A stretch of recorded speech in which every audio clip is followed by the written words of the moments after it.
ওয়াংখেড়ে স্টেডিয়ামে গতরাতের 29শে মার্চ 2026 ম্যাচে 220 রান করেও কেকেআর হার সত্যিই হতাশাজনক। মুম্বাই ইন্ডিয়ান্স এমআই 19.1 ওভারেই 4 উইকেটে 224 রান তুলে ম্যাচটি জিতে নেয়। কেন কেকেআর এই বিশাল রান করেও হারল, তার প্রধান কিছু কারণ নিচে বিশ্লেষণ করা হলো। 1. রোহিত রিকেলটন জুটির বিধ্বংসী শুরু। মুম্বাই ইন্ডিয়ান্সের দুই ওপেনার রোহিত শর্মা 78 এবং রায়ান রিকেলটন 81 মাত্র 11.5 ওভারে 148 রানের পার্টনারশিপ গড়েন। এই ওপেনিং জুটি ম্যাচের ভাগ্য বদলে দেয়। কেকেআরের কোনো বোলারই শুরুতে তাঁদের ওপর চাপ তৈরি করতে পারেননি। 2. বোলিং ইউনিটের ব্যর্থতা। কেকেআরের বোলাররা এদিন একেবারেই ছন্দে ছিলেন না।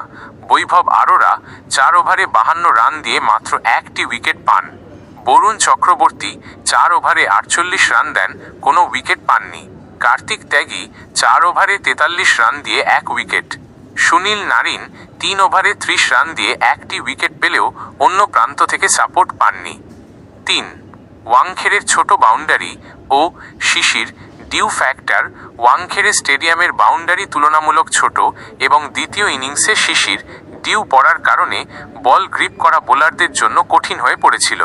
ফলে মুম্বাইয়ের ব্যাটারদের জন্য শট খেলা অনেক সহজ হয়ে যায়। শার্দুল ঠাকুরের নিয়ন্ত্রিত বোলিং। যেখানে কেকেআরের বোলাররা রান আটকাতে হিমশিম খাচ্ছিলেন, সেখানে মুম্বাইয়ের হয়ে শার্দুল ঠাকুর 39 রানে 3 উইকেট নিয়ে কেকেআরের রানকে 220তেই আটকে দেন। যদি শার্দুল ওই ব্রেক থ্রুগুলো না দিতেন, তবে কেকেআর হয়তো 240+ রান করতে পারত। 5. অভিজ্ঞ বোলারদের অভাব। হর্ষিত রানা এবং আকাশদীপ চোটের কারণে দলের বাইরে। এই ম্যাচে ব্লেসিং মুজারাবানি এবং কার্তিক ত্যাগীর মতো অনভিজ্ঞ বোলারদের ওপর নির্ভর করতে হয়েছে, যারা মুম্বাইয়ের পাওয়ার হিটারদের সামনে সেভাবে দাঁড়াতে পারেননি। সংক্ষেপে 220 রান ডিফেন্ড করার জন্য শুরুতেই উইকেটের প্রয়োজন ছিল, যা কেকেআর বোলাররা করতে পারেননি।